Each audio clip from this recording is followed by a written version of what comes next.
Hi, I'm Weston. I love talking about the Astros, and I'm here to talk about Game 36 of the regular season where the Astros lose 6-3 to the Boston Red Sox. And there is simultaneously so much and so little to talk about with this game, so let's just get going. And the story, really the only story of the night, is Jake Rizzi. Boy. So, Jake Rizzi, this is the fourth game that he's played since deciding to not pitch like crap, which, again, something you can just decide to stop doing and stop doing it. Incredible. More players ought to try it. Goes 5 innings tonight. 1 earned run allowed. 2 runs, but one of them was unearned. 1 walk, 4 strikeouts. Again, Jake Rizzi dealing. Looks great. Again, only at 62 pitches through 5. He's looking fantastic. And 5th inning. Comes off the mound, really bad. Something happens. He did something, and he shatters to the ground. Collapses. And obviously, I'm not a medical professional. I don't know if you could tell from so many things, if we're being honest with each other. I was horrified. I mean, that was... my brain goes to something really, really wrong.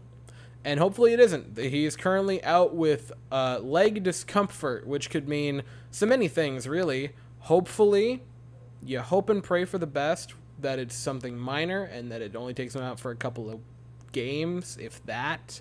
But, man, it is scary. Not just because he's been pitching great as of late, but Jake Rizzi has just seemed like such a good clubhouse guy. He's just seemed like such a funny, charming person for the team. I got tired of pitching like crap quote really just accentuates that. He's a funny guy. You like having him around, and man, an injury like this just sucks to see. And relief pitching for the Astros could not do it. Phil Maton didn't particularly look good, gave up a home run. That was the only run he would allow, but still wasn't particularly great. Hector Neris had his first genuinely bad game as an Astro. The second game in which he's given up a run. So this is... he's been pitching pretty darn well.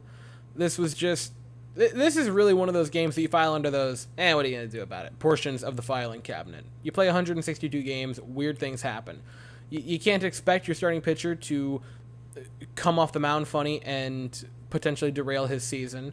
You don't expect the guy who's been quite literally lights out in the pen in Hector Neris to completely just implode and give up 3 earned runs in an inning of work.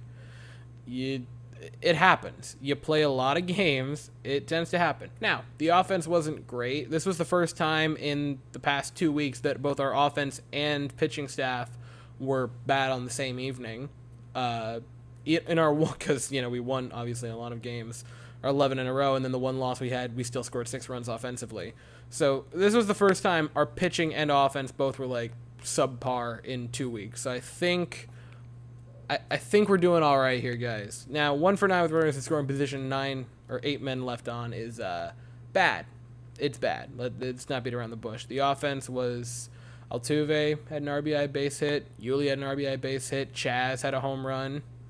I mean, he's been quietly pretty darn solid. Just quietly putting together another slightly above league average offensive season and well above league average defensive season. Like Chas McCormick, can we get Kevin Kiermaier? We have Kevin Kiermaier at home. Also, I say all of the weird stuff with completely not mentioning the hour rain delay that happened that kind of messes with your psyche, and that's coming off the back of, your starting pitcher being carted off the field.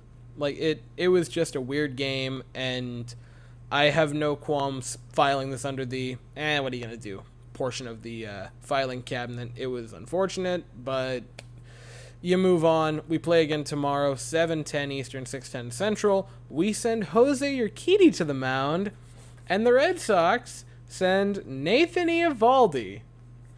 That's going to be an interesting one, and I'll be here afterwards to talk about it. So, that is all I have to say for the evening. Thank you all so very much for watching. I hope you all have an absolutely fantastic day, and as always, go Stros.